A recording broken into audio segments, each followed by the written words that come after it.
১০০ কোটি টাকার অনুদানে যাত্রা শুরু করেছিল জুলাই শহীদ স্মৃতি ফাউন্ডেশন। উদ্দেশ্য ছিল জুলাই গণঅভ্যুত্থানে শহীদ পরিবার ও আহতদের পাশে দাঁড়ানো।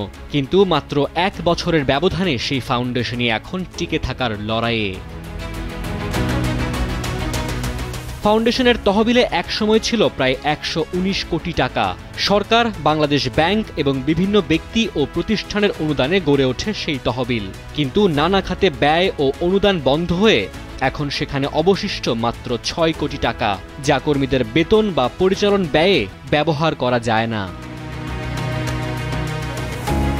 ফাউন্ডেশনের সিইও কামাল আকবর জানিয়েছেন, বর্তমানে কর্মরত আছেন ৪৪ জন, কিন্তু নভেম্বর মাসের বেতন ভাতা দেওয়া অনেকটাই অনিশ্চিত। গত সেপ্টেম্বরে তিনি অর্থ মন্ত্রণালয়ে ৫ কোটি টাকা বরাদ্দ চেয়ে চিঠি পাঠালেও এখনও কোনো জবাব মেলেনি।